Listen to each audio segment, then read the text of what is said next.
د الاعراف مبارکه سوره چې د قرآن عظیم شان ومه سوره ده په مکې معظمې کې را نازله شوې ده 206 مبارک آیاتونه لري تلاوت او پښتو ترجمه یې له 15 آیت څخه اورئ اعوذ بالله من الشیطان الرجیم پناه وړم الله تعالی شړل شوي شیطان څخه بسم الله الرحمن الرحیم د الله په نوم چې ډیر زیات مهربان پورا رحم لرونکی دی وإلى عاد أخاهم هودا قال يا قوم اعبدوا الله ما لكم من إله غيره أفلا تتقون او د عادیانو لوري ته مونږ د هغو ورور هود ولېږه هغه وویل ای زما قومه د الله بندګي وکړئ له هغه پرته ستاسې هیڅ بل کوم خدای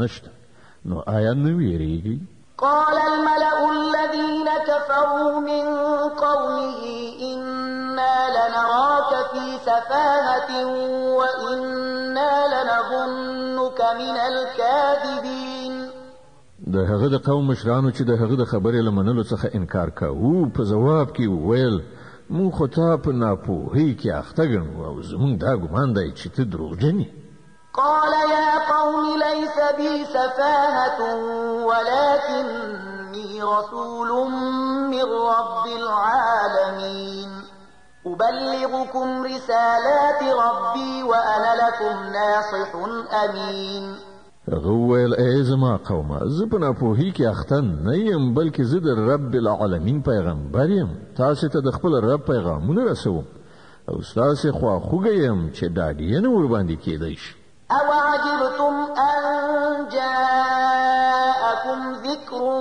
من ربكم على رجل منكم لينذركم واذكروا إذ جعلكم خلفاء من بعد قوم نوح وزادكم في الخلق بسطة فاذكروا آلاء الله لعلكم تفلحون ایا تاسو په دې خبره په حیرانتیا کې ولوېدئ چې تاسو ته په خپل ستاسو د قوم دی وسړي په وسیله ستاسو د رب یادونه راغله تر څو چې هغه تاسو متوجه کړي مه هېروئ چې ستاسو رب د نوح علیه السلام له قوم نه وروسته تاسو د هغه په ځای کېنولئ او تاسو یې ښه پیاوړي کړئ نو د خدای نعمتونه په یاد ولرئ هیله ده چې ورغېږئ قالوا أجئتنا لنعبد الله وحده ونذر ما كان يعبد آباؤنا فأتنا بما تعدنا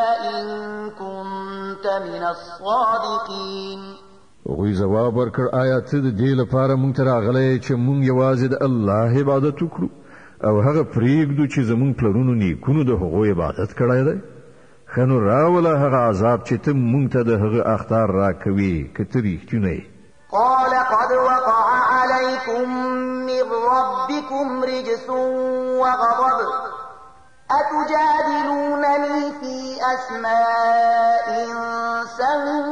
سميتموها أنتم وآباؤكم ما نزل الله بها من سلطان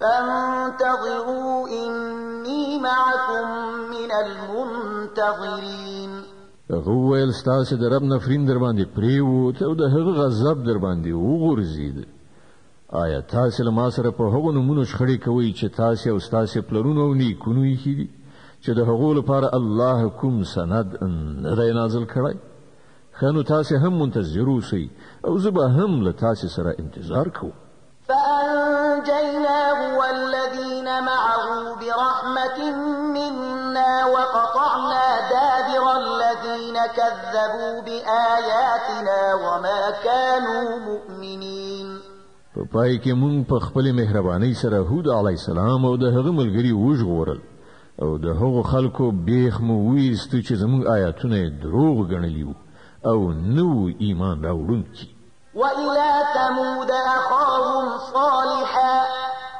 قال يا قوم اعبدوا الله ما لكم من إله غيره قد جاءتكم بينة من ربكم هذه ناقة الله لكم آية فذروها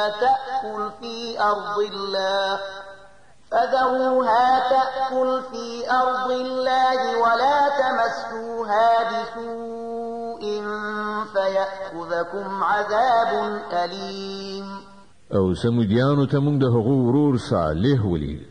هغه ویل ای زما قومه د الله بندګي وکړئ، له هغه پرته ستاسې هیڅ بل خدای نشته. تاسې ته ستاسې د رب روښانه دلیل راغلی دی. د الله دا اوښه ستاسې لپاره د یوې نښانې په ډول ده. نو هغه پرېږدئ چې د خدای په ځمکه کې وڅري، هغې ته په کوم ناوړه قصد لاس مه وروړئ، که نه نو یو دردناک عذاب به تاسې ونیسي. واذكروا إذ جعلكم خلفاء من بعد عاد وبوأكم في الأرض تتخذون من سهولها قصورا وتنحتون الجبال بيوتا فاذكروا آلاء الله ولا تعثوا في الأرض مفسدين.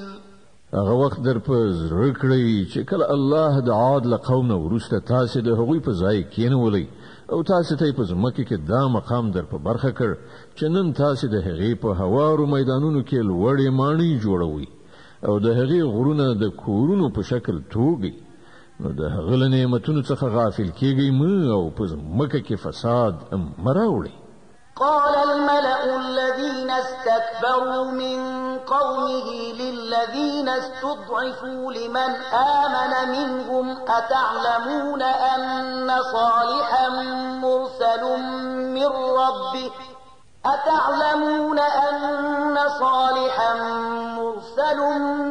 ربه قالوا إنا بما أرسل به مؤمنون.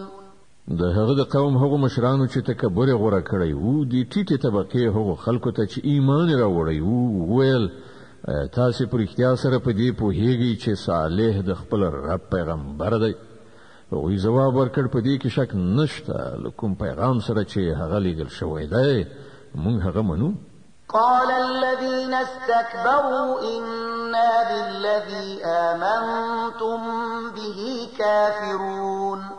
هغو تکبر کوونکو وویل کوم شی چې تاسې منلی دی موږ له هغه نه منکر یو.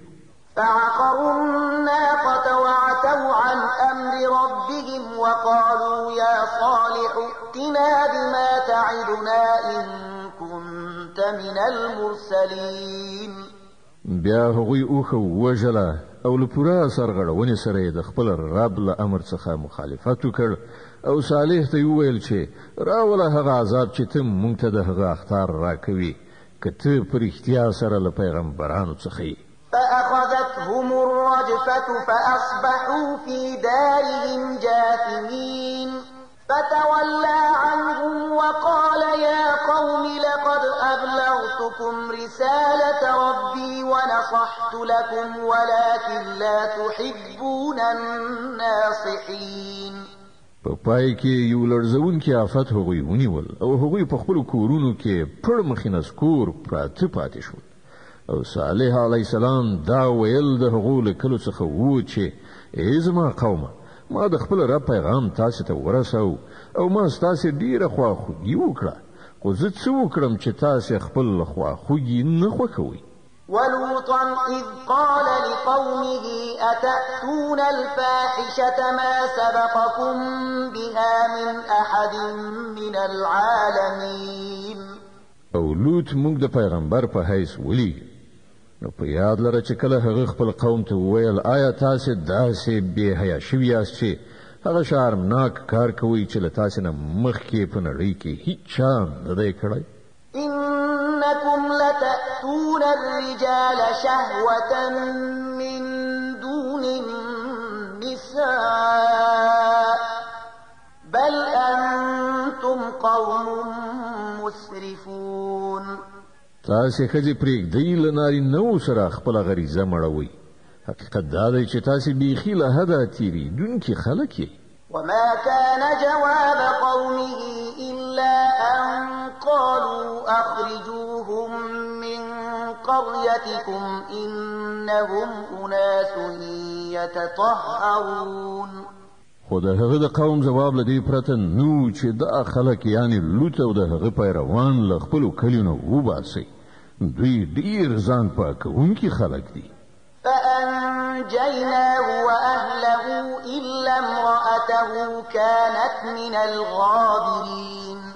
په پای کې مونږ لوط علی السلام او د هغه کورنۍ د هغه له میرمنې څخه پرته چې له شاته پاتې کیدونکو څخه روغ رمټ وېستل. وأمطرنا عليهم مطرا فانظر كيف كان عاقبة المجرمين. او پر هغه قوم باندې مو یو د شګو باران وراو نو وګوره چې د هغو مجرمانو څه عاقبت شو. د الاعراف مبارکه سوره چې د قران عظیم شان ومه سوره ده په مکه معظمه کې را نازله شوې ده 206 آیاتونه لري. تلاوت او پښتو ترجمه یې له 15 آیات څخه اوري. وإلى مدين أخاهم شعيبا قال يا قوم اعبدوا الله ما لكم من إله غيره قد جاءتكم بينة من ربكم فأوفوا الكيل والميزان ولا تبخسوا الناس أشياءهم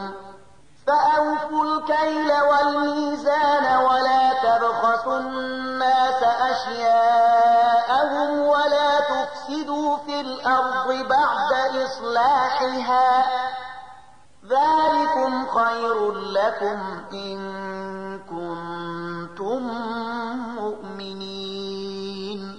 او د مدین اوسیدونکو ته موږ د هغوی ورور شعیب ولید. هغه وویل ای زما قومه د الله بندګي وکړئ له هغه پرته ستاسې هیڅ بل خدای نشته. تاسې ته ستاسې د رب څرګنده لارښوونه راغلې ده نو تله او پیمانه پوره کوئ او د خلکو مالونه د تللو یعنی وزن کولو په وخت کې مه کموئ او په ځمکه کې فساد مه راوړئ چې کله د هغې اصلاح شوې ده. په همدې کې ستاسې ښېګڼه ده که تاسې په رښتیا مؤمنان یاست. ولا تقعدوا بكل صراط توعدون وتصدون عن سبيل الله من آمن به وتبغونها عوجا واذكروا إذ كنتم قليلا فكثركم وانظروا كيف كان عاقبة المفسدين. او د ژوند په هر لار باندې د شکاونې لپاره مکینې چې خلک ویروي مؤمنان د خدای له لارې نه منع کړئ او د سمې لارې د کږولو په هڅه کې مه اوسئ. هغه وخت در په زړه کړئ چې کله تاسې لږ شمېر وئ بیا الله تاسې زیات کړئ او په غړېدلو سترګو وګورئ چې په نړۍ کې فساد کوونکي په کوم سرنوشت اخته شوي دي. وإن كان طائفة منكم آمنوا بالذي أرسلت به وطائفة لم يؤمنوا فاصبروا حتى يحكم الله بيننا وهو خير الحاكمين. کله تاسو څخه یو ډله په هغه هدایت باندې چې زه ورسره لېږل شوی یم ایمان راوړي او بل ایمان نه راوړي نو له صبر سره سترګې په لار اوسئ چې ترڅو الله زموږ په منځ کې فیصله وکړي او همغه تر هر چا ښه فیصله کوونکی دی. قال الملأ الذين استكبروا من قومه لنخرجنك يا شعيب والذين آمنوا معك من قريتنا أو لتعودن في ملتنا قال أولو كنا كارهين. د هغه د قوم مشرانو چې د خپل تکبر په غرور کې اخته وو هغه ته وویل چې ای شعیب مونږ به تا او هغه خلک چې له تا سره ایمان راوړی دی له خپلې سیمې نه وباسو او یا به بیرته زموږ ملت ته را اوښتونکي یاست. شعیب جواب ورکړ آیا مونږ به په زور واړول شو که زموږ خوښه هم نه وي؟ قد افترينا على الله كذبا إن عدنا في ملتكم بعد إذ نجانا الله منها وما يكون لنا أن نعود فيها إلا أن يشاء الله ربنا وسع ربنا كل شيء علما على الله توكلنا ربنا افتح بيننا وبين قومنا بالحق وأنت خير الفاتحين. مونږ به په الله پورې دروغ تړونکي یو که بیرته ستاسې ملت ته درو ګرځو کله چې الله مونږ ته له هغه نه نجات را په برخه کړی دی.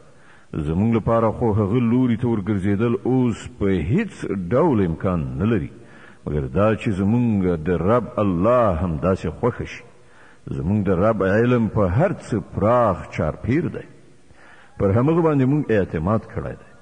ای پروردګاره زمونږ او زمونږ د قوم په منځ کې په حقه فیصله وکړه او ته ډېر ښه فیصله کوونکی.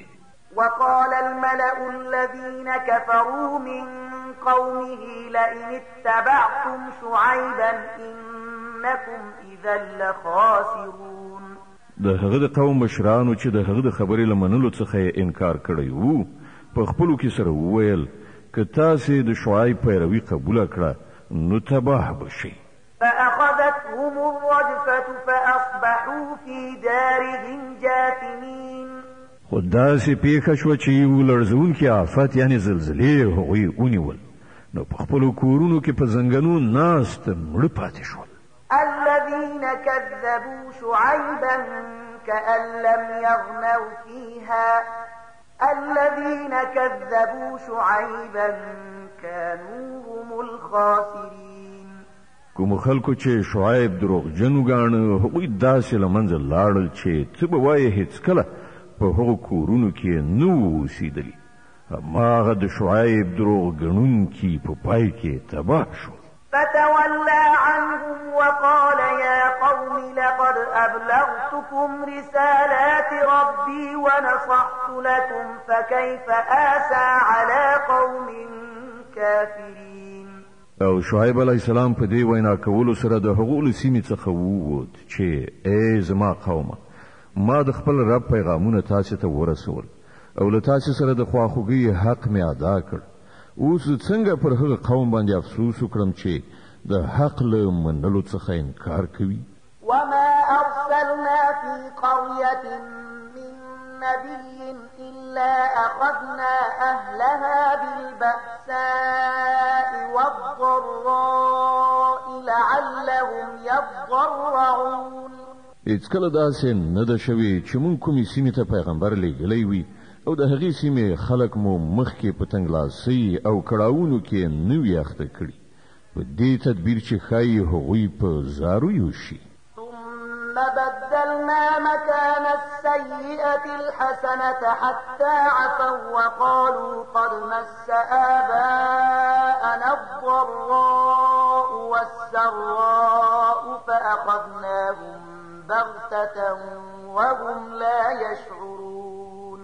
بیا مونږ د هغو بېوزلي په سوکالۍ بدله کړه تر دې پورې چې د هغو بڼه ورغېدله وده یې وکړه یعنې شمیر یې زیات شو او په دې وینا یې خوله پرانستله چې زمونږ په پلرونو نیکونو باندې هم ښې بدې ورځې راغلي دي. په پای کې مونږ هغوی په ناڅاپي توګه ونیول او هغوی خبر قدرې هم نه شول. ولو أن أهل القرى آمنوا واتقوا لفتحنا عليهم بركات من السماء والأرض ولكن كذبوا فأخذناهم بما كانوا يكسبون. که د سیمو خلکو ایمان راوړی وای او د تقوا کړنلاره یې غوره کړې وای نو موږ به پر هغو باندې د اسمان او ځمکې د برکتونو دروازې پرانیستې وای خو هغو د دروغو نسبت وکړ نو موږ ځکه د هغې ناوړه ګټې په حساب کې هغوی ونیول چې هغو راغونډوله. أفأمن أهل القرى أن يأتيهم بأسنا بياتا وهم نائمون. او آیا د سیمو خلک اوس له دینه بېغمه شوي دي چې زموږ عذاب به کله په ناڅاپي ډول د شپې له مخې چې هغوی ویده پراته وي ورباندې ران نه شي؟ أوأمن أهل القرى أن يأتيهم بأسنا ضحى وهم يلعبون. یا هغوی ډاډه شوي دي چې زموږ محکم نیونکی لاس به کله په ناڅاپي توګه د ورځې له مخې چې هغوی په لوبو اخته وي ورونه غځېږي. أفأمنوا مكر الله فلا يأمن مكر الله إلا القوم الخاسرون. آیا دوی د الله له پټ تدبیر نه بېغمه دي؟ په داسې حال کې چې د الله له پټ تدبیر نه همغه قوم بېغمه کیږي چې تباه کیدونکی وي. أولم يهد للذين يرثون الأرض من بعد أهلها أن لو نشاء أصبناهم بذنوبهم ونطبع على قلوبهم فهم لا يسمعون. او آیا هغو خلکو ته چې د ځمکې له پخوانیو اوسېدونکو نه وروسته د هغې وارثان ګرځي دغه واقعیت څه درس نه دی ورکړی چې که موږ وغواړو د هغوی په ګناهونو باندې هغوی نیولی شو او موږ د هغوی په زړونو باندې مهر ووهو او بیا به هغوی هیڅ نه اوري. د الاعراف مبارکه سوره چې د قرآن عظیم الشان ومه سوره ده په مکې معظمې کې رانازله شوې ده 206 آیاتونه لري. تلاوت او پښتو ترجمه یې له 101 آیات څخه اوري. تلك القرى نقص عليك من أنبائها ولقد جاءتهم رسلهم بالبينات فما كانوا ليؤمنوا بما كذبوا من قبل كذلك يطبع الله على قلوب الكافرين. دا قومونه چې موږ د حقوق کیسې درته اورو ستا په وړاندې مثالونه شته. د هغوی پیغمبرانو هغوی ته له ښکاره څرګندو نښانو سره راغله خو کوم شی چې هغوی یو ځل دروغ ګڼلی و بیا د هغه منونکي نه و. وګوره موږ په دغه شان د حق د منکرانو په زړونو باندې مهر وهو. وما وجدنا لأكثرهم من عهد وإن وجدنا أكثرهم لفاسقين. موږ د هغو په زیاترو کې د ژبنې یعنی وعدې څه وفا ونه موندله بلکې زیاتره مو فاسقانو موندل. ثم بعثنا من بعدهم موسى بآياتنا إلى فرعون وملئه فظلموا بها فانظر كيف كان عاقبة المفسدين. بیا له هغو قومونو څخه وروسته چې یاد کړل شول موږ موسی له خپلو نښانو سره فرعون او د هغه د قوم مشرانو ته ولیږه خو هغوی هم زموږ له نښانو سره د ظلم چلند وکړ. نو وګوره چې د هغو ورانکارو څه عاقبت شو. وقال موسى يا فرعون إني رسول من رب العالمين حقيق على أن لا أقول على الله إلا الحق قد جئتكم ببينة من ربكم فأرسل معي بني إسرائيل. موسی وویل ای فرعون زه د کائناتو د څښتن لخوا استازی راغلی زما دنده دا ده چې زه به د الله د نوم په اخیستلو له حقه پرته هیڅ کومه خبره نه کوم. زه تاسو ته ستاسو د رب له لوري د ماموریت له څرګند دلیل سره راغلی نو له دې امله بني اسرائیل له ما سره ولېږه. قال إن كنت جئت بآية فأت بها إن كنت من الصادقين. فرعون وویل که تا کومه نښانه راوړې وي او په خپله دعوا کې ریښتونی یې نو هغه راوښیه. فألقى عصاه فإذا هي ثعبان مبين. موسی خپله همسا وغورځوله او هغه په ناڅاپي ډول یو ژوندی ګړندی ښامار ونزع يده فإذا هي بيضاء للناظرين. غل خپل ګریوان لاس راویست او ټولو کتونکو ته هغه سپین ځلیده. قال الملأ من قوم فرعون إن هذا لساحر عليم يريد أن يخرجكم من أرضكم فماذا تأمرون. په دې سره د فرعون د قوم مشرانو په خپل منځو کې سره وویل چې په یقیني توګه دا سړی ډېر ماهر کوډګر دی غواړي له خپل هېواد نه ستاسې لاس وباسي اوس وایي څه وایاست؟ قالوا أرجه وأخاه وأرسل في المدائن حاشرين يأتوك بكل ساحر عليم. بیا هغوی ټولو فرعون ته مشوره ورکړه چې د یو د دوی ورور په انتظار کې پرېږده او ټولو ښارونو ته استازي واستوه چې هر ماهر کوډګر درته راولي. وجاء السحرة فرعون قالوا إن لنا لأجرا إن كنا نحن الغالبين. همداسې وشول او کوډګران فرعون ته راغلل. هغوی وویل که موږ برلاسي شو نو موږ ته خو به د دې مکافات ارومرو راکړل شي. قال نعم وإنكم لمن المقربين. فرعون جواب ورکړ هو او تاسو به د دربار نږدې کسان یاست. قالوا يا موسى إما أن تلقي وإما أن نكون نحن الملقين.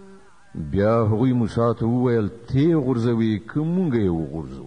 قال ألقوا فلما ألقوا سحروا أعين الناس واسترهبوهم وجاءوا بسحر عظيم. موسی جواب ورکړ تاسې وغورځوئ.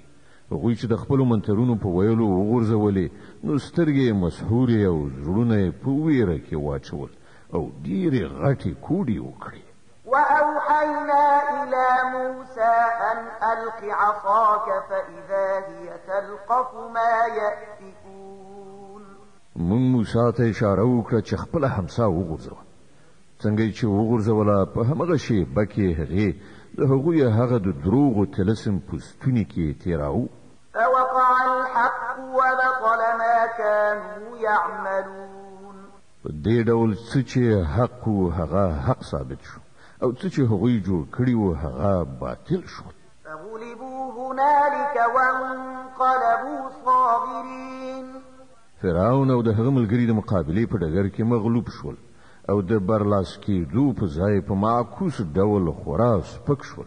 وألقي السحرة ساجدين قالوا آمنا برب العالمين رب موسى وهارون. او کوډګران په سجده پریوتل وی ویل مونږ رب العالمین ومانه هغه چې د موسی او هارون رب دی. قال فرعون آمنتم به قبل أن آذن لكم إن هذا لمكر مكرتموه في المدينة لتخرجوا منها أهلها فسوف تعلمون. فرعون وویل تاسو ور باندې ایمان راوړ مخکې له دې چې زه اجازه درکړم. په یقیني توګه دا کومه پټه دسیسه وه چې تاسو په دې پایتخت کې په کار واچوله تر څو چې د هغه د واکمنانو لاس له واکمنۍ نه وباسئ. ښه نو اوس به د دې نتیجه تاسو ته څرګنده شي. لأقطعن أيديكم وأرجلكم من خلاف ثم لأصلبنكم أجمعين. زه به ستاسې لاسونه پښې ردې بدلې غوڅې کړم او له هغه وروسته به تاسې ټول په دارو زړوم. قالوا إنا إلى ربنا منقلبون. هغوی ځواب ورکړ په هر حال زموږ ورګرځېدل د همغه خپل رب په لوري دي. وما تنقم منا إلا أن آمنا بآيات ربنا لما جاءتنا ربنا أفرغ علينا صبرا وتوفنا مسلمين. ته چې په کومه خبره له موږ څخه غچ اخیستل غواړې هغه له دې پرته نور څه نه دي چې زموږ د رب نښانې چې کله زموږ مخې ته وړاندې شوې نو موږ هغه ومنلې. ای ربه پر موږ باندې صبر ووروه او موږ له نړۍ نه بوزه خو په داسې حال کې چې موږ ستا فرمان بردار اوسو. وقال الملأ من قوم فرعون أتذر موسى وقومه ليفسدوا في الأرض ويذرك وآلهتك قال سنقتل أبناءهم ونستحيي نساءهم وإنا فوقهم قاهرون. فرعون ته د هغه د قوم مشرانو وویل آیا ته موسی او د هغه قوم همداسې پرېږدي چې په ځمکه کې فساد وکړي او ستا د خدایانو بندګي پرېږدي؟ فرعون جواب ورکړ زه به د هغو زامن ووژنم او د هغو ښځې به ژوندۍ پرېږدم او موږ پر هغو باندې د قدرت برلاسي لرو. قال موسى لقومه استعينوا بالله واصبروا إن الأرض لله يورثها من يشاء من عباده والعاقبة للمتقين. موسی خپل قوم ته وویل له الله نه مرسته وغواړئ او زغم ولرئ، ځمکه د الله ده، له خپلو بندګانو څخه یې چې چاته خوښه شي د هغې وارث یې ګرځوي او وروستۍ کامیابي د همغو لپاره ده چې له هغه څخه په ویرېدو کار کوي. قالوا أوذينا من قبل أن تأتينا ومن بعد ما جئتنا قال عسى ربكم أن يهلك عدوكم ويستخلفكم في الأرض فينظر كيف تعملون. د هغه د قوم خلکو وویل ستا له راتګ نه مخکې هم مونږ ځورول کېدو او اوس ستا په راتګ هم ځورول کېږو. هغه ځواب ورکړ نږدې ده هغه وخت چې ستاسې رب ستاسې دښمنان هلاک کړي او تاسې ته په ځمکه کې خلافت درکړي، بیا وګوري چې تاسې څنګه عمل کوئ. ولقد أخذنا آل فرعون بالسنين ونقص من الثمرات لعلهم يذكرون. مونږ فرعونیان تر ډیرو کلونو پورې په کاتۍ او د حاصلاتو په کموالي کې اخته کړل چې ښایي هغوی متوجه شي. فإذا جاءتهم الحسنة قالوا لنا هذه وإن تصبهم سيئة يطيروا بموسى ومن معه ألا إنما طائرهم عند الله ولكن أكثرهم لا يعلمون. خو د هغو حالت دا و چې کله به ښه وخت ورباندې راغی نو ویل به یې چې مونږ د همدې وړ یو، او کله به چې ناکاره وخت ورباندې راغی نو موسی او د هغه ملګري به یې د ځان لپاره په بد فال نیول، په داسې حال کې چې په حقیقت کې خو د هغو شومتوب له الله سره و، خو له هغو څخه زیاتره بې علم و. وقالوا مهما تأتنا به من آية لتسحرنا بها فما نحن لك بمؤمنين. هغوی موسی ته وویل چې که ته په موږ باندې د کوډو کولو لپاره هره نښانه راوړي موږ خو ستا د خبرې منونکي نه یو. فأرسلنا عليهم الطوفان والجراد والقمل والضفادع والدم آيات مفصلات فاستكبروا وكانوا قوما مجرمين. په پای کې موږ پر هغوی طوفان ولیږه، د ملخانو سیل مو ورخوشې کړ، سپږې مو خورې کړې، چنګښې مو راویستلې او وینې مو وورولې، دا ټولې نښانې مو بیلابیلې وښودلې، خو هغوی سرکشي غوره کړه او هغوی ډېر مجرمان خلک وو. ولما وقع عليهم الرجز قالوا يا موسى ادع لنا ربك بما عهد عندك لئن كشفت عنا الرجز لنؤمنن لك ولنرسلن معك بني إسرائيل. کله به چې پر هغوی باندې بلا نازلېدله نو ویل به یې ای موسی تا ته چې د خپل رب له لوري کومه مرتبه درکړای شوې ده د هغې په اساس زموږ په حق کې دعا وکړه، که اوس دې له موږ نه دا بلا ایسته کړه نو موږ به ستا خبره ومنو او بني اسرائیل به له تا سره ولیږو. فلما كشفنا عنهم الرجز إلى أجل هم بالغوه إذا هم ينكثون. خو کله به چې مونږ له هغو څخه خپل عذاب دی او څه ټاکلي وخت لپاره چې هغه ته په هر حال ورسېدونکي وو ایسته کړ نو هغوی به کاملا له خپلې وعدې څخه اوښتل. فانتقمنا منهم فأغرقناهم في اليم بأنهم كذبوا بآياتنا وكانوا عنها غافلين. نو هله مونږ له هغو څخه غچ واخیست او هغوی مو په سمندر کې ډوب کړل ځکه چې هغو زموږ نښانې دروغ ګڼلې وې او له هغو څخه بې پروا شوي وو. وأورثنا القوم الذين كانوا يستضعفون مشارق الأرض ومغاربها التي باركنا فيها وتمت كلمة ربك الحسنى على بني إسرائيل بما صبروا ودمرنا ما كان يصنع فرعون وقومه وما كانوا يعرشون. او د هغوی په ځای مونږ هغه خلک چې کمزوري کړای شوي وو د هغې ځمکې د ختیځ او لویدیځ وارثان وګرځول چې مونږ هغه له برکتونو څخه پوره معموره کړې وه. په دې توګه د بني اسرائیلو په حق کې ستا د رب د ښېګڼې وعده ترسره شوه، ځکه چې هغوی هم له زغم نه کار اخیستی وو او د فرعون او د هغه د قوم هغه هر څه تباه کړی شول چې هغوی ودانول او لوړول. وجاوزنا ببني إسرائيل البحر فأتوا على قوم يعكفون على أصنام لهم قالوا يا موسى اجعل لنا إلها كما لهم آلهة قال إنكم قوم تجهلون.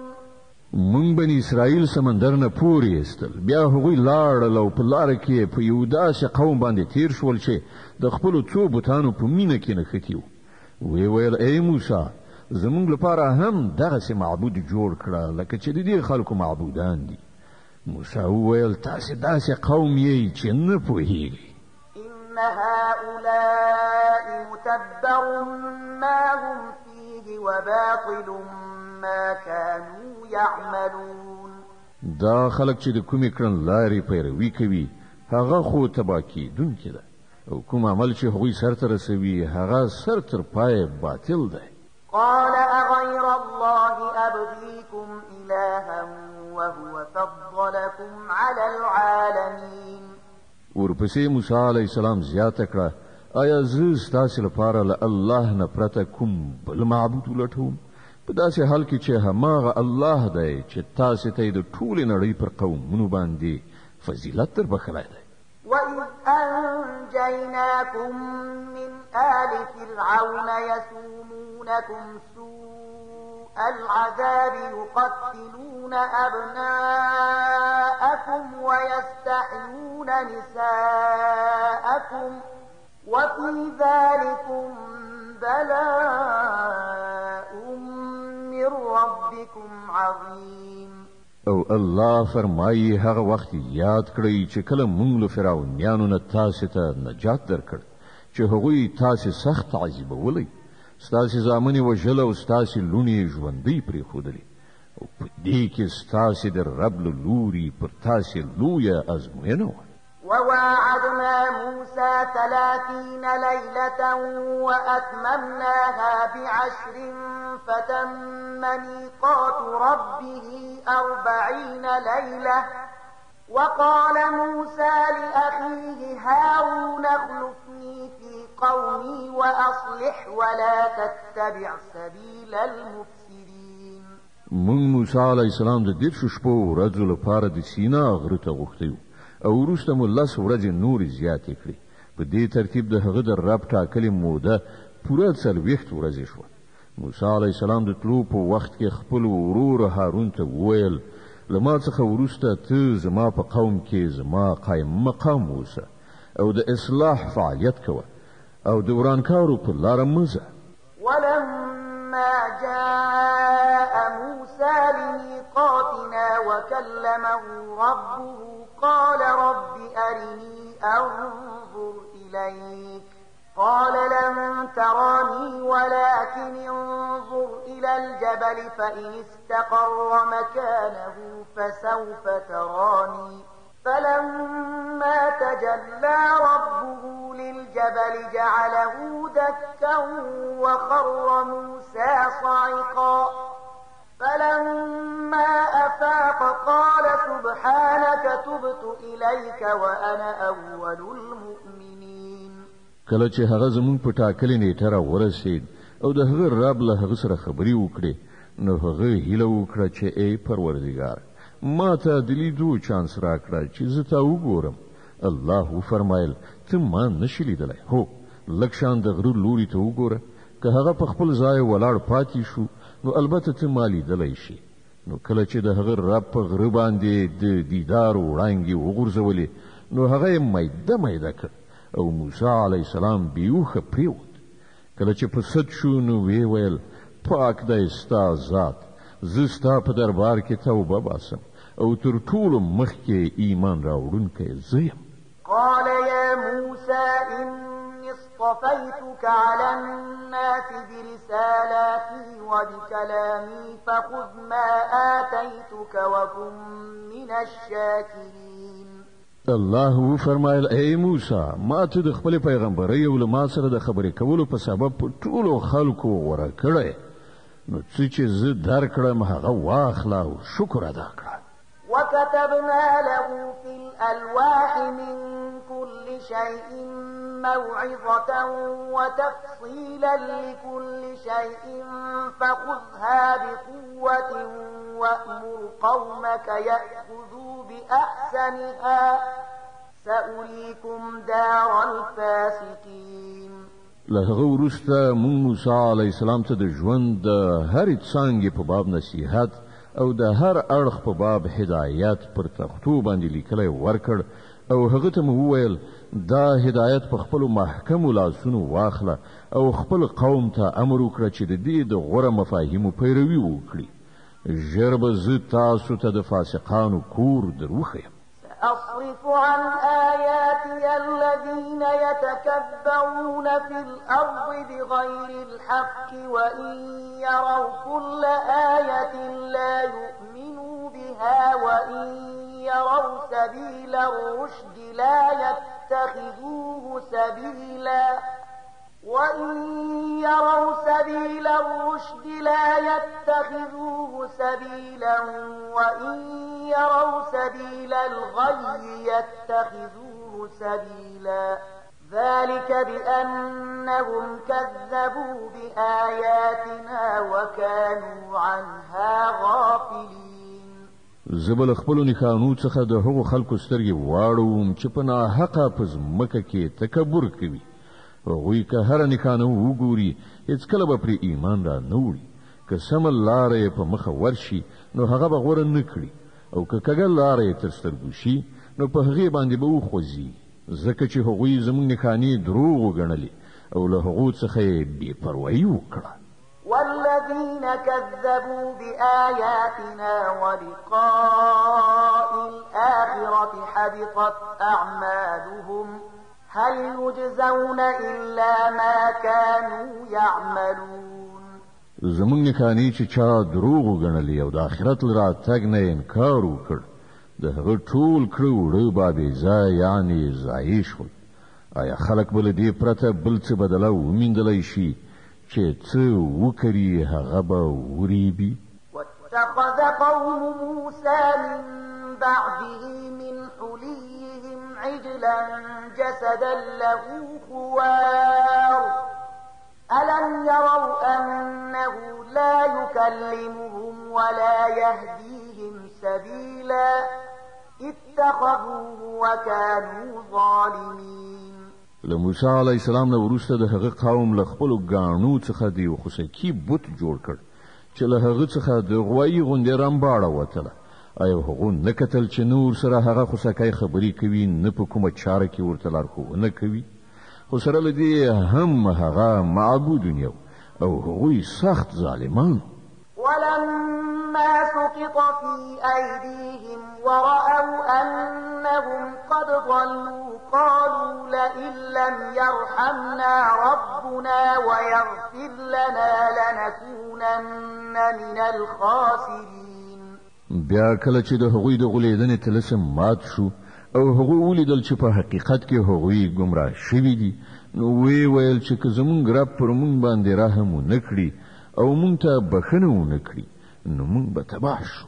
ولما رجع موسى إلى قومه غضبان أسفا قال بئس ما خلفتموني من بعدي أعجلتم أمر ربكم وألقى الألواح وأخذ برأس أخيه يجره إليه قال ابن أم إن القوم استضعفوني وكادوا يقتلونني فلا تشمت بي الأعداء ولا تجعلني مع القوم الظالمين.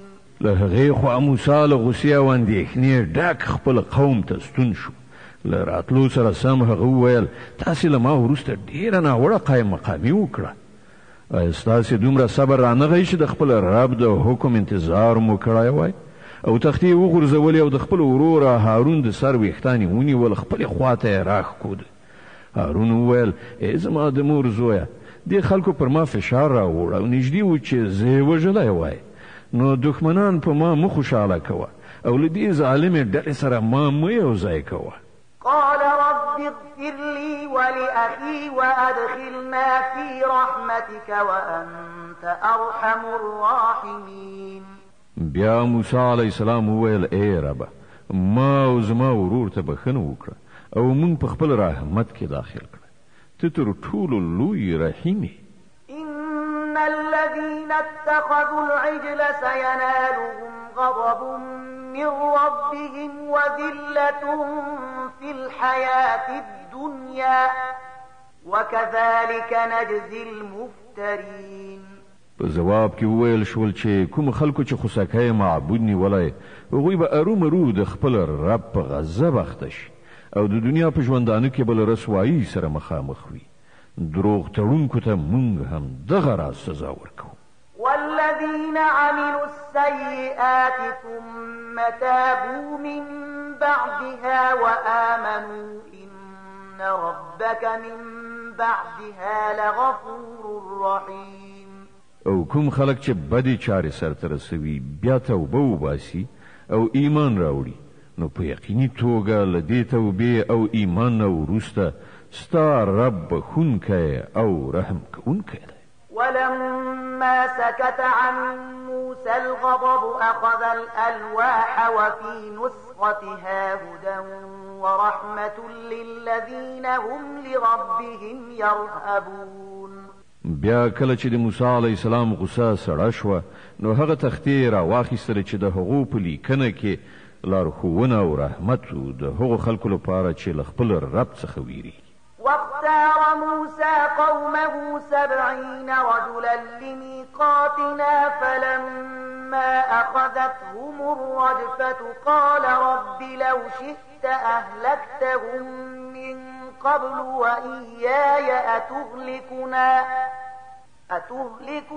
بما فعل السفهاء منا إن هي إلا فتنتك تضل بها من تشاء وتهدي من تشاء أنت ولينا فاغفر لنا وارحمنا وأنت خير الغافرين. موسی علیه السلام د خپل قوم او یا تنه ټاکلي وو چې هغوی له هغه سره زمونږ په ټاکلي وخت حاضر وي. کله چې دا خلک یوې سختې زلزلې ونیول نو موسی عرض وکړ ای زما واکمنه که تا غوښتي وای نو لا پخوا دې دوی یو زه هلاکولی شولو. آیا ته په هغې ګناه سره چې له موږ څخه څو ناپوهانو کړې وه موږ ټول هلاکوي؟ دا خو ستا یوه ازموینه وه چې د هغې په وسیله چې ستا چاته خوښه شي هغوی په ګمراهۍ کې اخته کوي او چاته دې چې خوښه شي سمه لاره ورښیي. زموږ سرپرست خو همدا ته نو موږ ته بښنه وکړه او پر موږ باندې رحم وکړه، ته تر ټولو لوی بښونکی. واكتب لنا في هذه الدنيا حسنة وفي الآخرة إنا هدنا إليك قال عذابي أصيب به من أشاء ورحمتي وسعت كل شيء فسأكتبها للذين يتقون ويؤتون الزكاة والذين هم بآياتنا يؤمنون. او زموږ لپاره هم د دې دنیا نیکي ولیکه او هم د آخرت موږ ستا لوري ته درو ګرځېدو. الله په ځواب کې وویل سزا خو چې زه چاته وغواړم ورکوم، خو زما رحمت پر هر څه باندې خور شوی دی، او هغه به زه د هغه چا لپاره ولیکم چې له سرغړونې څخه ډډه وکړي، زکات ورکړي او زما په آیاتونو باندې ایمان راوړي. الذين يتبعون الرسول النبي الأمي الذي يجدونه مكتوبا عندهم في التوراة والإنجيل يأمرهم بالمعروف وينهاهم عن المنكر ويحل لهم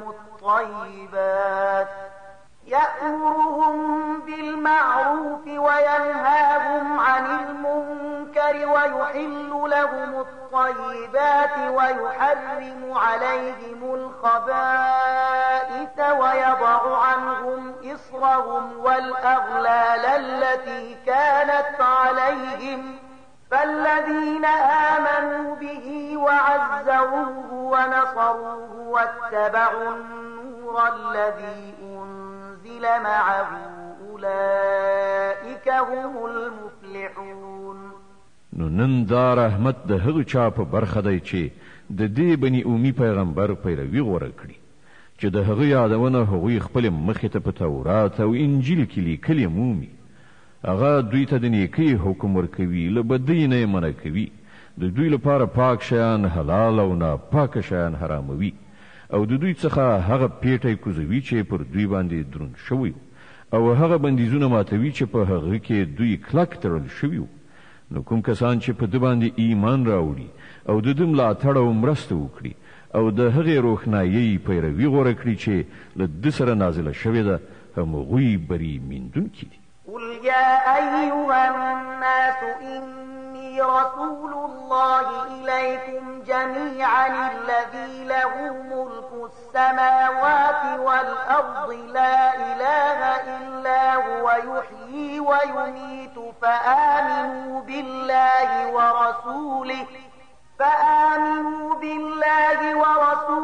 النبي الأمي الذي يؤمن بالله وكلماته واتبعوه لعلكم تهتدون. اے محمد صلی الله علیه وسلم وایه چې اے انسانانو، زه ستاسو ټولو لوري ته د هغه خدای استازی یم چې د ځمکې او اسمانونو د باچایي مالک دی. له هغه پرته بل خدای نشته، همغه ژوند بخي او همغه مرګ ورکوي. نو په الله او د هغه په هغه بني اومي استازي باندې ایمان راوړئ چې الله او د هغه ښوونې مني او د هغه پیروي غوره کړئ. هیله ده چې تاسې سمه لاره ومومئ.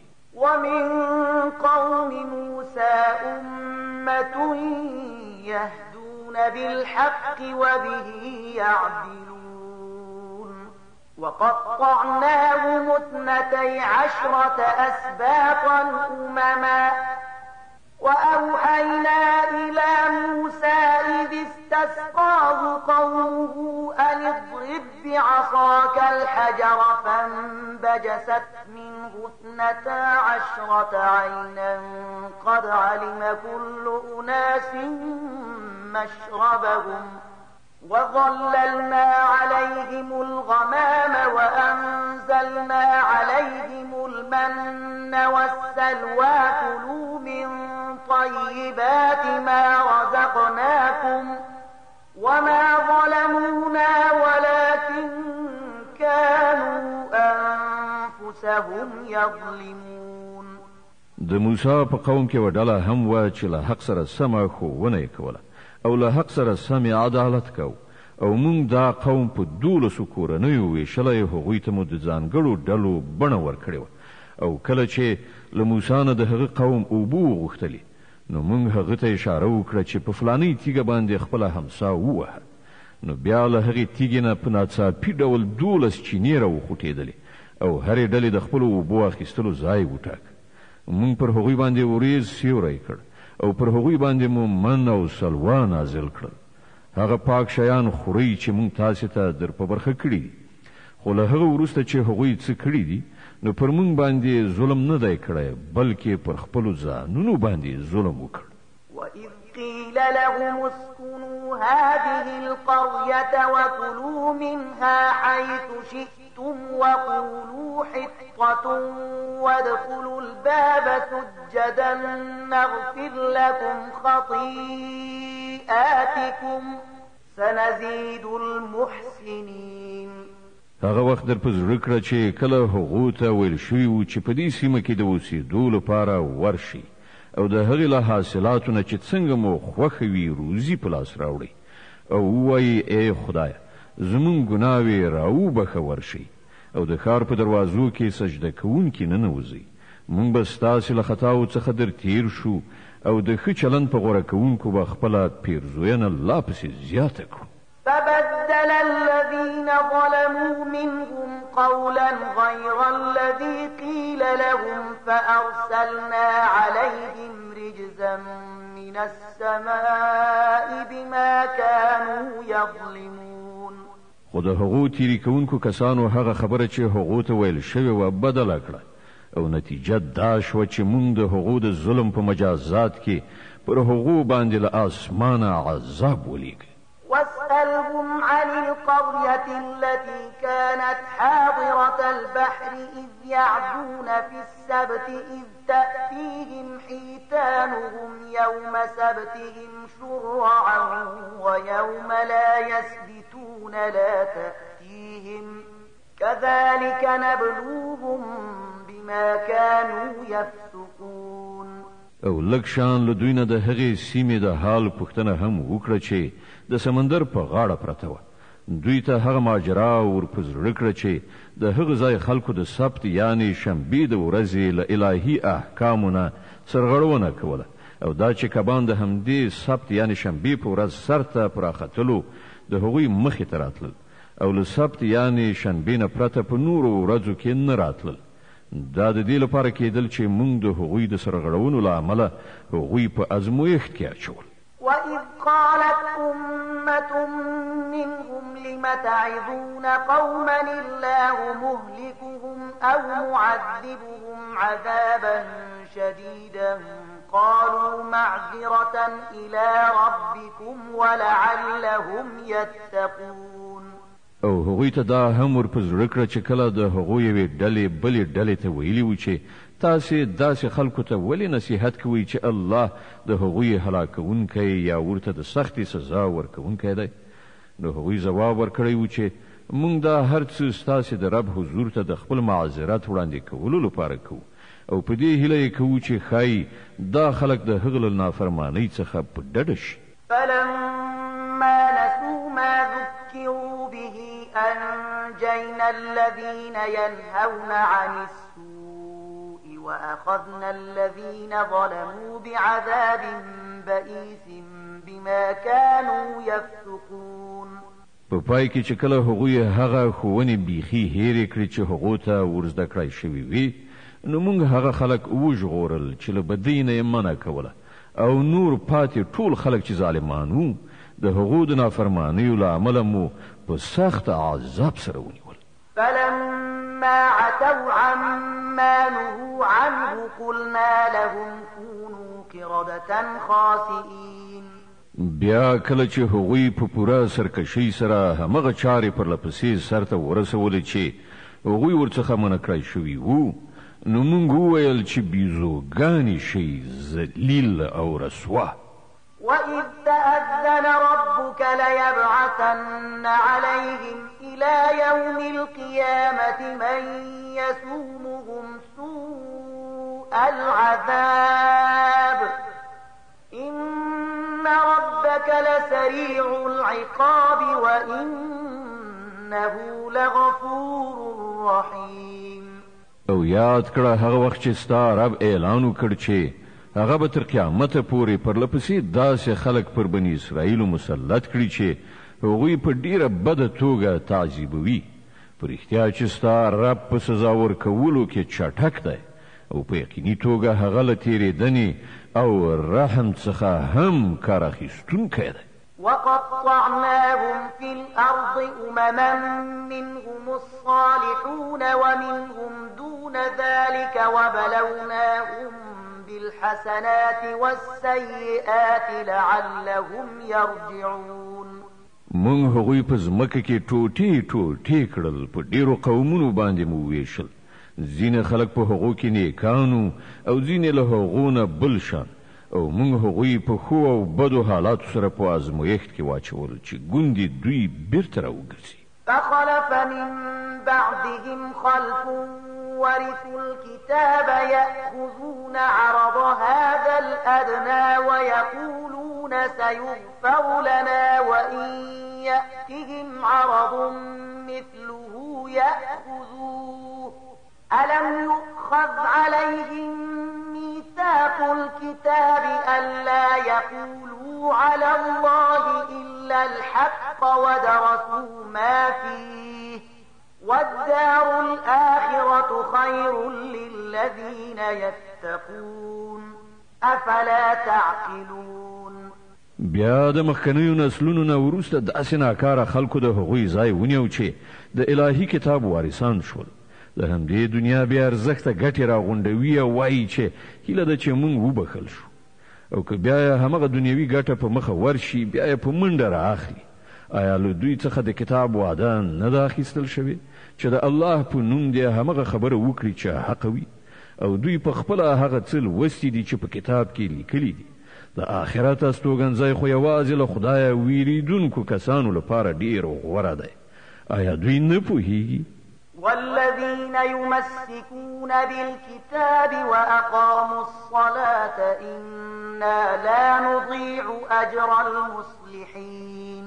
کوم کسان چې په کتاب عمل کوي او لمونځ یې قایم کړی دی، دا یقیني ده چې د داسې ښو خلکو اجر به موږ ضایع نه کړو.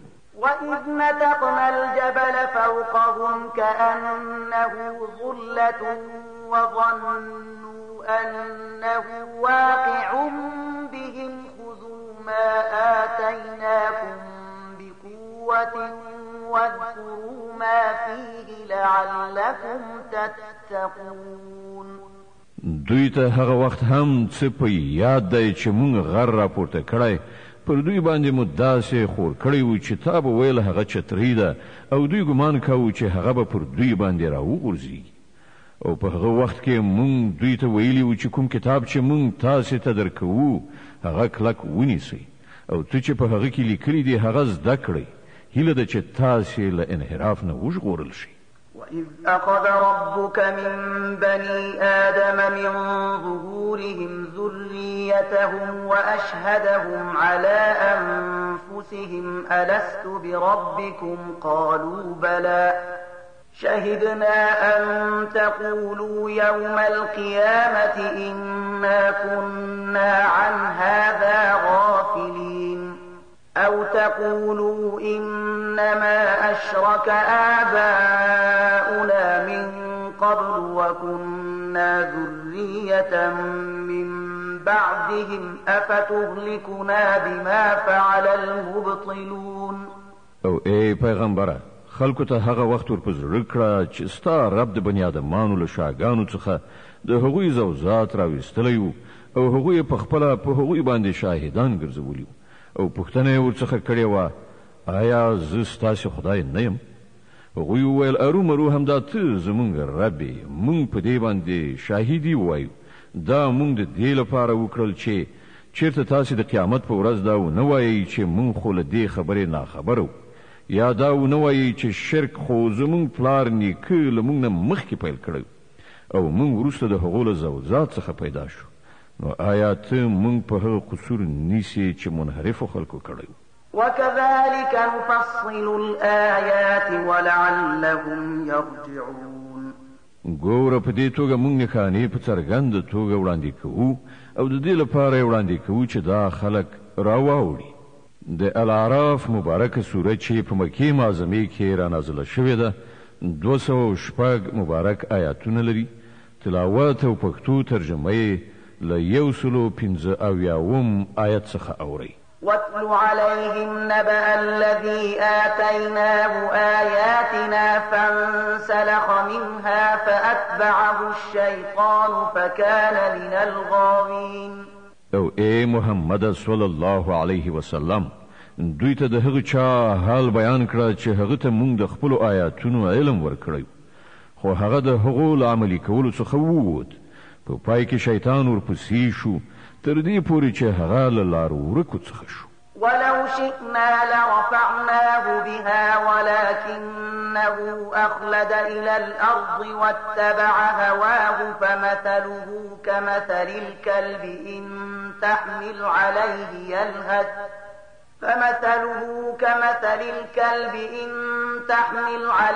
يلهث أو تتركه يلهث ذلك مثل القوم الذين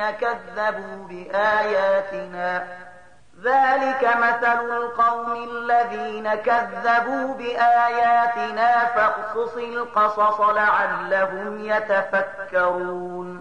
کوم غوښتي وای نو هغه ته به مو د هغو آیاتونو په وسیله لوړتیا ور په برخه کړې و خو هغه د ځمکې لوري ته سرکوزی شو او د همغه خپل نفس پیروي وکړه نو د هغه حالت د سپي په شان شو چې کته پر حمله وکړي هم ژبه رازوړندوي او که پرېږدي هم ژبه رازوړندوي. همدغه د هغو خلکو مثال دی چې زموږ آیاتونه دروغ ګڼي. ته دا کیسې دوی ته واوروه ښایي چې دوی څه غور او پاملرنه وکړي. ساء مثلا القوم الذين كذبوا بآياتنا وأنفسهم كانوا يظلمون.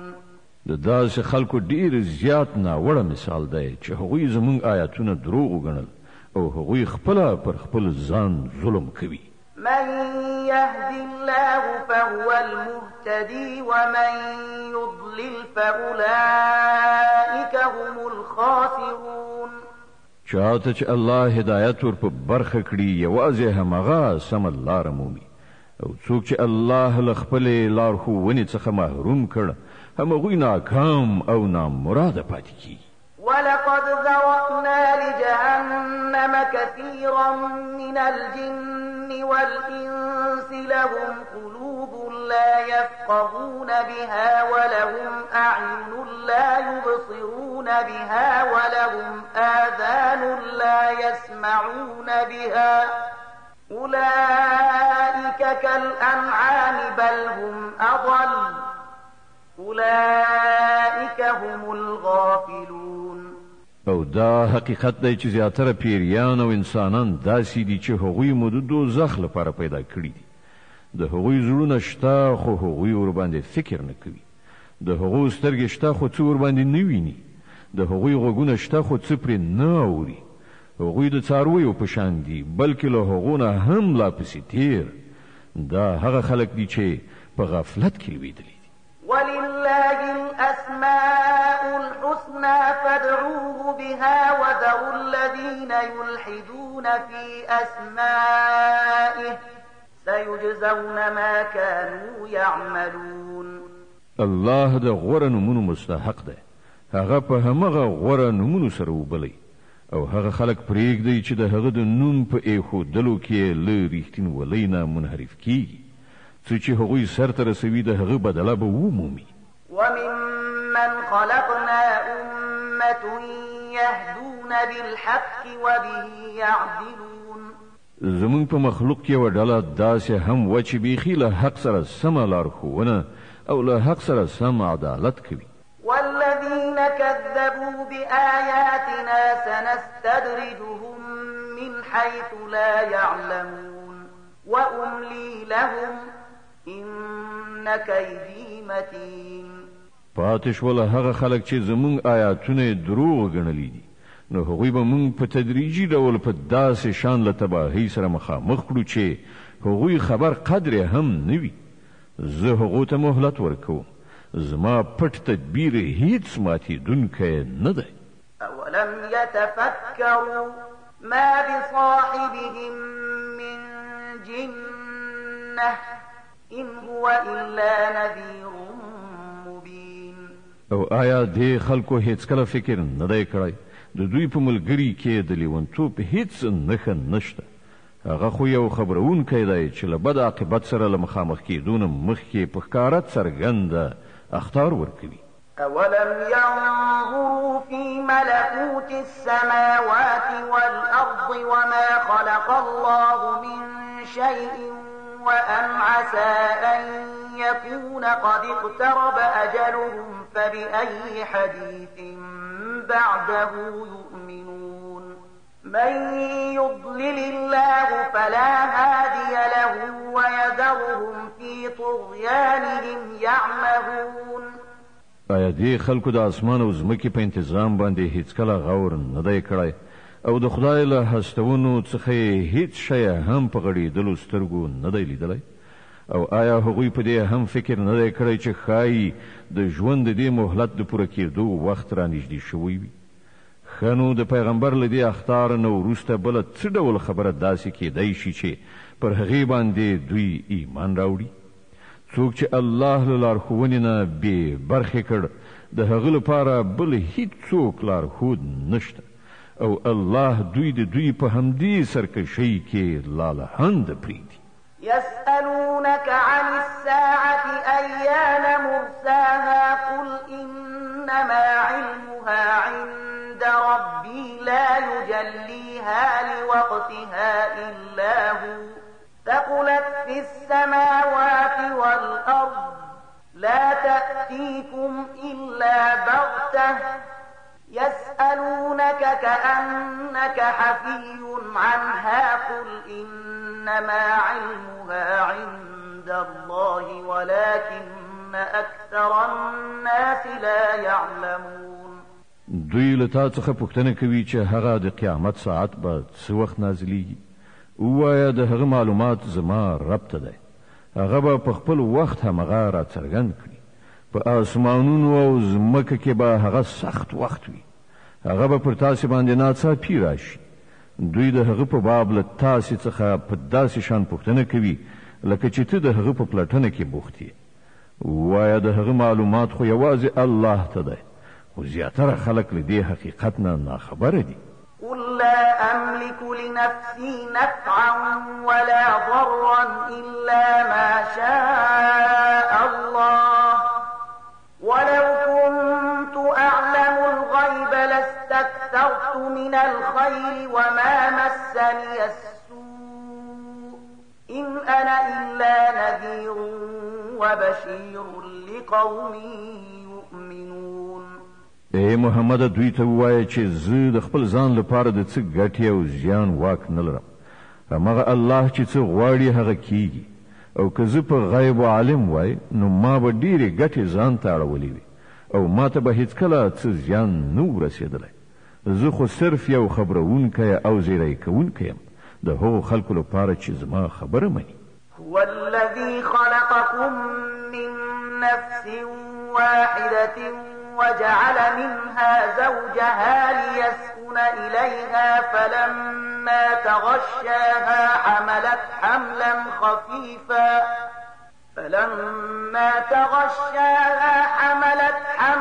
خفيفا فمرت به فلما أثقلت دعوا الله ربهما لئن آتيتنا صالحا لنكونن من الشاكرين. هغه همغه الله دی چې تاسې لیون نفس څخه پیدا کړی او د همغه له جنس نه یې د هغه جوړه منځته راوړه تر څو چې له هغې سره بسیا شي. بیا کله چې نارینه ښځه وپوښله نو هغه بارداره شوه په سپک غوندې بار سره چې د هغه په اخیستلو هغه وګرځېده راوګرځېده. نو کله چې هغه دروند شو نو دواړو یو ځای له الله خپل رب څخه غوښتنه وکړه چې که تا مونږ ته ښه غوندې زوی راکړ نو مونږ به ستا شکر ویستونکي اوسو.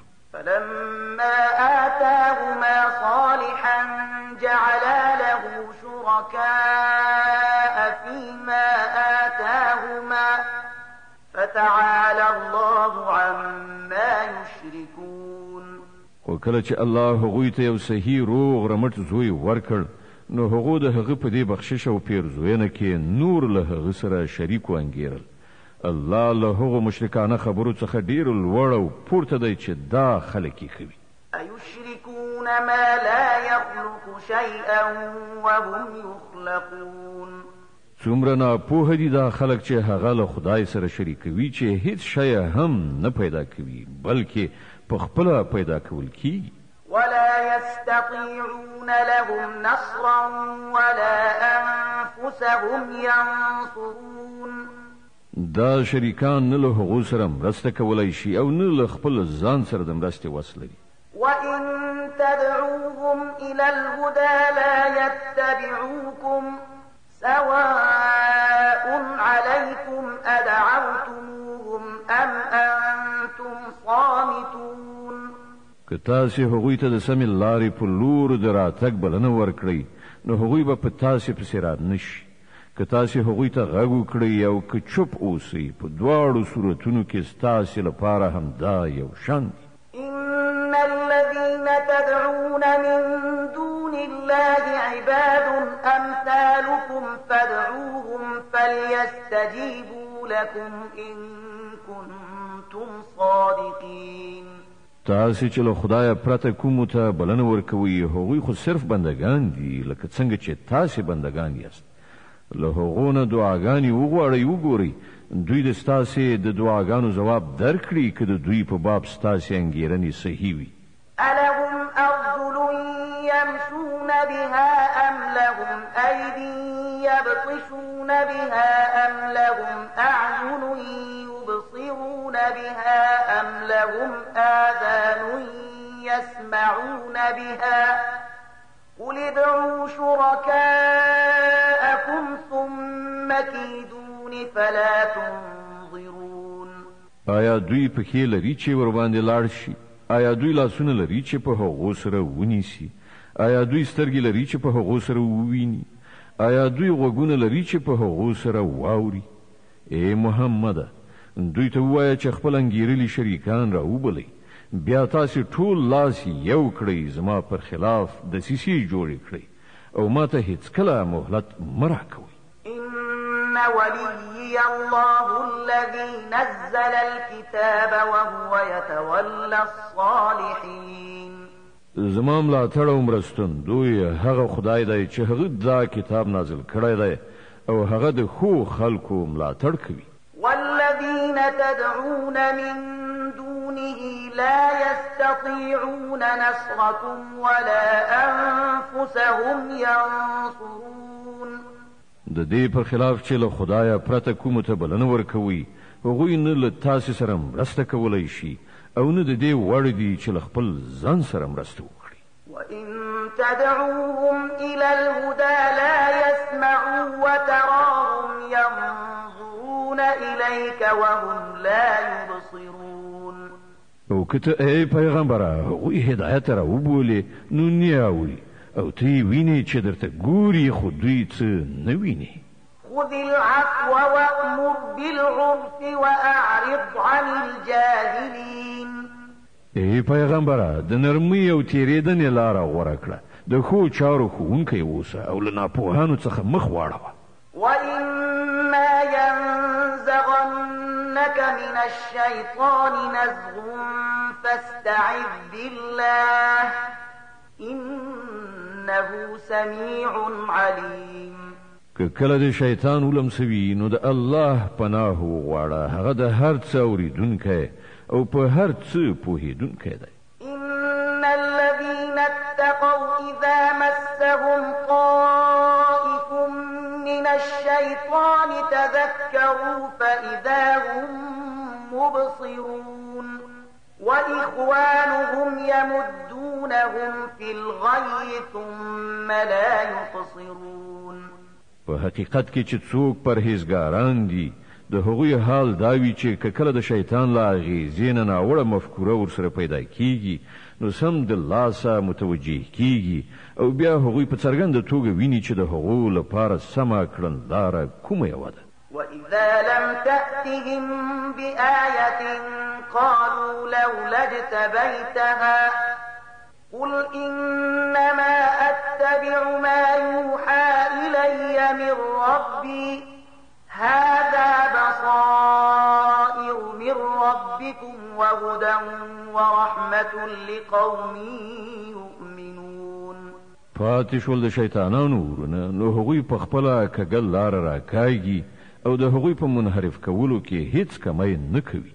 ای پیغمبره، کله چې ته دې خلکو ته کومه نښانه یعنې معجزه وړاندې نه کړې، نو دوی وایي چې تا د خپل ځان لپاره کومه نښانه ولې غوره نه کړه. دوی ته ووایه زه خو صرف د هغې وحی پیروي کوم کوم چې زما رب ماته رالیږلې ده. دا ستاسې د رب له لوري د بصیرت روښنایي او لارښوونه او رحمت دی د هغو خلکو لپاره چې وی مني. وَإِذَا قُرِئَ الْقُرْآنُ فَاسْتَمِعُوا لَهُ وَأَنصِتُوا لَعَلَّكُمْ تُرْحَمُونَ. کله چې ستاسې په وړاندې قرآن لوستل کیږي نو هغه په غور سره واورئ او چوپ اوسئ، ښایي چې پر تاسې باندې هم رحم وشي. واذكر ربك في نفسك تضرعا وخيفة ودون الجهر من القول بالغدو والآصال ولا تكن من الغافلين. ای پیغمبره، خپل رب سهار او ماښام په زړه کې له زارۍ او ویرې سره او په ژبه او ورو آواز سره یادوه. ته له دې خلکو څخه مه کېږه چې په غفلت کې لویدلي دي. د الاعراف مبارکه سوره چې د قرآن عظیم شان ومه سوره ده، په مکې معظمې کې را نازله شوې ده، 206 مبارک آیاتونه لري. تلاوت او پښتو ترجمه یې له 206 آیت څخه اورئ. د دې آیت په اورېدلو سره یوه د تلاوت سجده واجبه کیږي. دا د قرآن عظیم شان د تلاوت لومړی سجده ده. إن الذين عند ربك لا يستكبرون عن عبادته ويسبحونه وله يسجدون. کومې پرښتې چې ستا د رب په وړاندې د نږدېوالي مرتبه لري، هغوی هیڅکله د خپل تکبر په غرور کې نه ډوبېږي چې د هغه له عبادت څخه مخ واړوي. هغه په پاکۍ سره ستایي او د هغه په وړاندې سر په سجده چیټوي. د الانفال مبارکه سوره چې په مدینې منورې کې را نازله شوې ده، 15 مبارک آیاتونه لري. تلاوت او پښتو ترجمه یې له لومړي آیت څخه اورئ. بسم الله الرحمن الرحیم. د الله په نوم چې ډیر زیات مهربان پوره رحم لرونکی دی.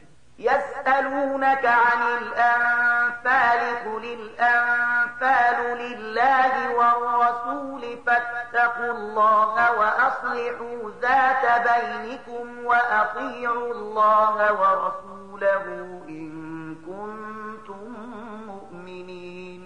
لتا څخه د انفال یعنی د ولجې د مالونو په باب پوښتنه کوي.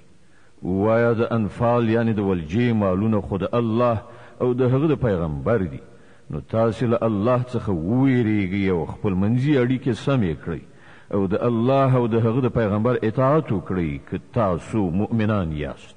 إنما المؤمنون الذين إذا ذكر الله وجلت قلوبهم وإذا تليت عليهم آياته زادتهم إيمانا وعلى ربهم يتوكلون. الذين يقيمون الصلاة ومما رزقناهم ينفقون. ریښتینی مؤمنان خو هغه دي چې د هغو زړونه د الله د یاد په اورېدلو لړزیږي او کله چې د هغو په وړاندې د الله آیاتونه لوستل کیږي نو د هغو ایمان زیاتیږي او هغوی په خپل رب باندې اعتماد لري. هغه کسان چې لمونځ قایموي او څه چې موږ هغو ته ورکړي دي له هغو څخه زموږ په لار کې لګوي. أولئك هم المؤمنون حقا لهم درجات عند ربهم ومغفرة ورزق كريم. همداسې خلک حقیقي مؤمنان دي. د هغو لپاره د هغو له رب سره لوی درجې دي، له ګناهونو څخه تېرېدنه او ډیره غوره روزي ده. كما أخرجك ربك من بيتك بالحق وإن فريقا من المؤمنين لكارهون.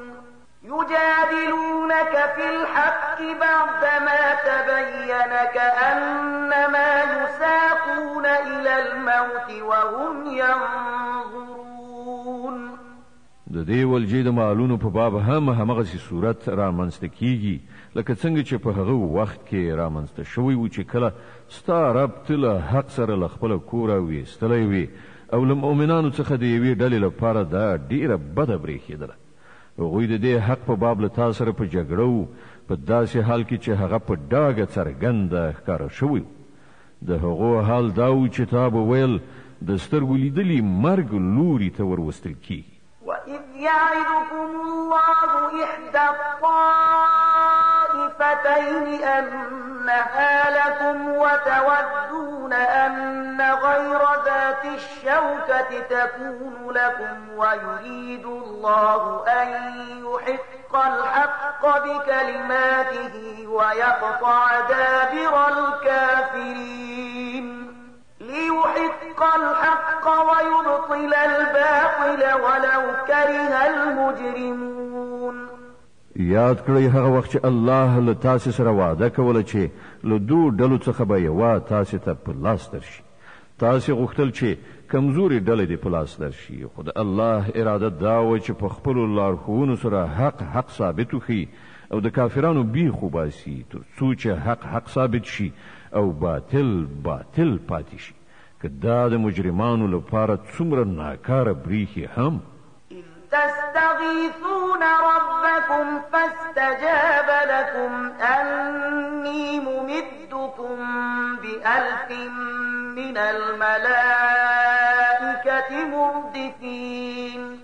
او هغه وخت چې کله تاسې خپل پروردګار ته فریاد کوو په جواب کې هغه وفرمایل چې زه ستاسې د مرستې لپاره پرله پسې 1000 فرښتې درلیږم. وما جعله الله إلا بشرى ولتطمئن به قلوبكم وما النصر إلا من عند الله إن الله عزيز حكيم. دا خبره الله تاسې ته صرف په دې خاطر دروښودله چې ستاسې لپاره زیری وي او ستاسې زړونه پرې ډاډه شي. که نن مرسته خو چې هر کله کیږي د همغه الله له لورې کیږي. په یقیني توګه الله برلاس او د حکمت څښتن دی. إذ يغشيكم النعاس أمنة منه وينزل عليكم من السماء ماء ليطهركم به ويذهب عنكم رجز